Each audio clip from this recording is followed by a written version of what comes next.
Hello, welcome back to T-Coder. Saya Theo Zebuah, dan di video kali ini kita akan melanjutkan pembahasan kita mengenai CSS. Nah, topik kita kali ini yaitu membahas mengenai bagaimana cara penulisan sintaks dari CSS dan bagaimana menempatkannya ke dalam website kita. Nah, cara penulisan sintaks CSS adalah seperti ini ya. Yang pertama ada selektor, lalu ada kurung kurawal yang di dalamnya terdapat properti, lalu titik 2, lalu nilainya atau value. Ya, seperti ini. Nah, apa itu selektor? Selektor ini adalah penyeleksi ya, yang berfungsi untuk menyeleksi bagian mana pada halaman website kita yang akan kita style menggunakan CSS. Nah, contohnya kita ingin mengubah warna background dari halaman website kita menjadi hitam.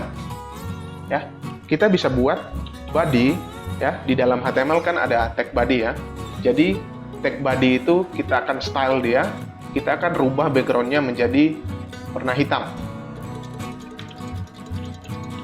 Nah, propertinya adalah background, color, lalu value-nya adalah black. Ya, seperti ini. Nah, kita coba dulu deh. Silahkan buka Visual Studio Code kalian ya. Di sini saya sudah membuat folder di desktop ya. Ada folder CSS. Lalu di dalamnya akan saya buat file baru ya. Saya beri nama index.html.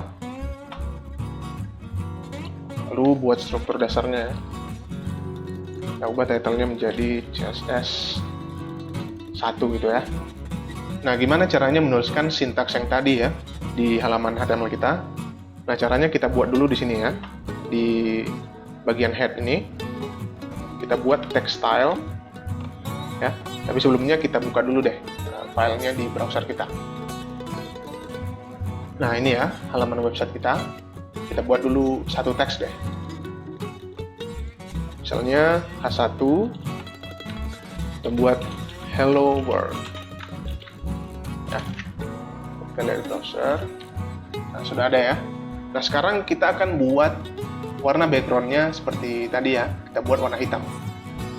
Nah, caranya kita buat di sini body ya. Kita ambil tag body di sini.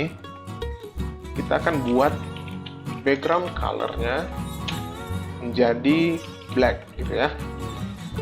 Lalu kita save. Lalu kita lihat di browser ya, kita refresh. Nah, sudah ya. Background color dari halaman HTML kita sudah berubah menjadi warna hitam. Nah, teks tadi di mana? Ya, teksnya tadi di sini ya. Nih. Cuman kenapa nggak kelihatan? Karena warnanya juga hitam. Nah, kita ubah dulu deh warna dari teksnya. Warna dari teksnya kita bisa ubah dengan properti namanya color. Ya, ini kita bisa kasih ke bawah aja ya, biar lebih rapi. Ya. Sini kita akan buat color. Ya, misalnya kita buat white gitu. Kita save, kita lihat di browser ya, kita refresh. Nah, sudah ya. Background dari halaman kita sudah berubah menjadi hitam dan tulisannya berubah menjadi putih. Nah, properti pada CSS ini ada ratusan ya. Jadi, kalau kalian ingin tahu semua, kalian bisa mengunjungi Web3 School ya. Di sini lengkap, ada referensi dari properti CSS-nya, ada banyak ya. Seperti yang kita pakai tadi juga ada di sini, background color ya, sama ya color tadi ya. Nih. Nanti linknya akan saya taruh di deskripsi di bawah ya. Nah, sekarang bagaimana penempatan CSS? Ya, penempatan CSS ada 3 ya. Yang pertama ada inline CSS, lalu ada internal CSS, lalu yang terakhir adalah external CSS. Nah, yang paling sering digunakan adalah external CSS. Nah, kita akan pelajari satu-satu ya. Nah, inline CSS ini tidak membutuhkan selektor ya.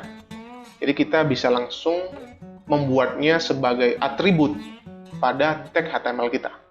Ya, jadi contohnya seperti ini. Ini bisa kita komentari dulu ya. Kita bisa kontrol saja. Nah, sekarang kita lihat dulu ya. Udah berubah ya. Nah, bagaimana cara membuat inline CSS? Nah, caranya kita membuat CSS-nya sebagai atribut pada suatu elemen HTML. Ya, contohnya seperti body ini ya. Tadi kan selektornya body.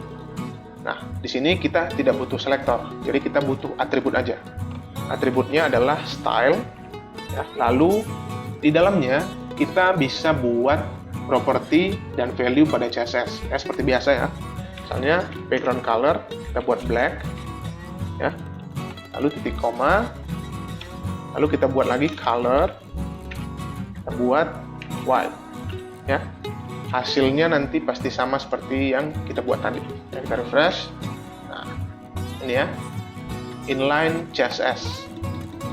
Nah, selanjutnya ada internal CSS.